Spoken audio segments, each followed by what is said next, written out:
आप सभी का हमारे YouTube चैनल में स्वागत है, वंदन है, अभिनंदन है। हमारे YouTube चैनल को सब्सक्राइब करें, लाइक करें, शेयर करें और श्री मोक्षदा एकादशी व्रत का महात्म श्रवण कर अपने मन को पवित्र और अपने जीवन को धन्य बनाएं। बोल श्री वृंदावन बिहारी लाल की जय, राधा कृष्ण भगवान की जय। मार्गशीर्ष शुक्ल पक्ष की मोक्षा एकादशी का महात्म। युधिष्ठिर बोले, देव देवेश्वर, मैं पूछता हूँ, मार्गशीर्ष मास के शुक्ल पक्ष में जो एकादशी होती है उसका क्या नाम है, कौन सी विधि है तथा उसमें किस देवता का पूजन किया जाता है? स्वामिन, यह सब यथार्थ रूप से बताइए। श्री कृष्ण भगवान ने कहा, हे नृपश्रेष्ठ, मार्ग शीर्ष मास के कृष्ण पक्ष में उत्पत्ति उत्पन्ना नाम की एकादशी होती है और जिसका वर्णन मैंने तुम्हारे समक्ष कर दिया है। अब शुक्ल पक्ष की एकादशी का वर्णन करूंगा, जिसके श्रवण मात्र से वाजपेयी यज्ञ का फल मिलता है। उसका नाम है मोक्षा एकादशी जो सब पापों का हरण करने वाली है। राजन, उस दिन यत्न पूर्वक तुलसी की मंजरी तथा धूप दीप आदि से भगवान दामोदर का पूजन करना चाहिए।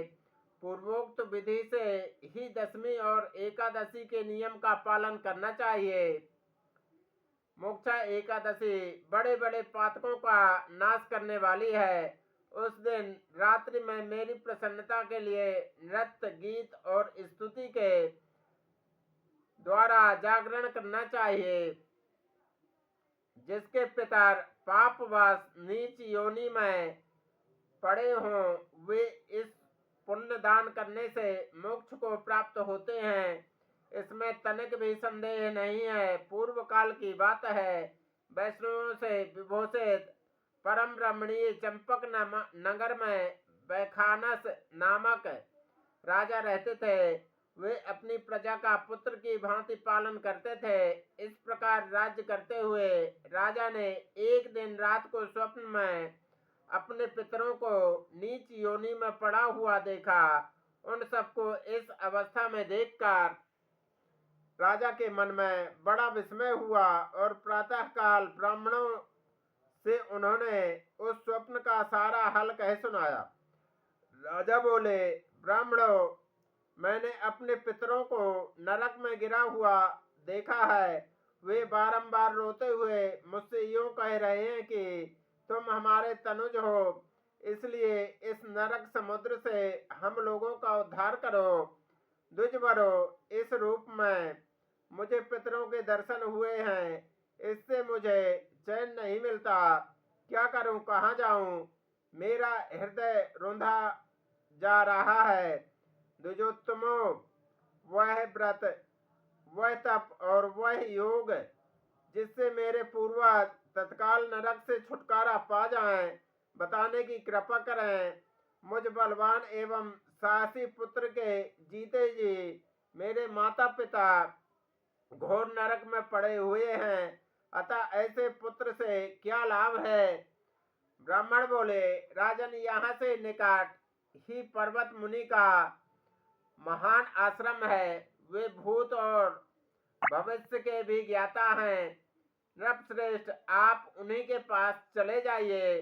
ब्राह्मणों की बात सुनकर महाराज वैखानस शीघ्र ही पर्वत मुनि के आश्रम पर गए और वहां उन मुनि श्रेष्ठ को देखकर उन्होंने दंडवत प्रणाम करके मुनि के चरणों का स्पर्श किया। मुनि ने भी राजा से राज्य के सातों अंगों की कुशल पूछे। राजा बोले, स्वामिन, आपकी कृपा से मेरे राज्य के सातों अंग सकुशल हैं, किंतु मैंने स्वप्न में देखा है कि मेरे पितर नरक में पड़े हैं। अतः बताइए, किस पुण्य के प्रभाव से उनका वहां से छुटकारा होगा? राजा की यह बात सुनकर मुनि श्रेष्ठ पर्वत एक मुहूर्त तक ध्यानस्थ रहे।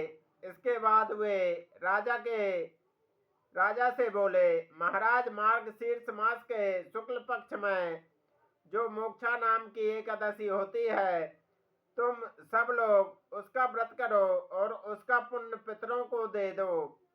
उस पुण्य के प्रभाव से उनका नरक से उद्धार हो जाएगा।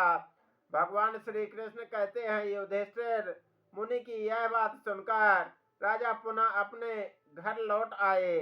जब उत्तम मार्गशीर्ष मास आया, तब राजा वैखानस ने मुनि के कथनानुसार मोक्षा एकादशी का व्रत करके उसका पुण्य समस्त पितरों सहित पिता को दे दिया।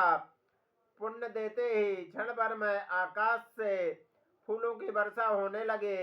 वैखानस के पिता पितरों सहित नरक से छुटकारा पा गए और आकाश में आकर राजा के प्रति यह पवित्र वचन बोले, बेटा तुम्हारा कल्याण हो। यह कहकर वे स्वर्ग लोक में चले गए। राजन, जो इस प्रकार कल्याणमयी मोक्षा एकादशी का व्रत करता है, उसके पाप नष्ट हो जाते हैं और मरने के बाद वह मोक्ष प्राप्त कर लेता है। यह मोक्ष देने वाली मोक्षा एकादशी मनुष्यों के लिए चिंतामणि के समान समस्त कामनाओं को पूर्ण करने वाली है। इस महात्म्य के पढ़ने और सुनने से वाजपेयी यज्ञ का फल मिलता है। बोल वृंदावन बिहारी लाल की जय। मोक्षा एकादशी माता की जय। श्री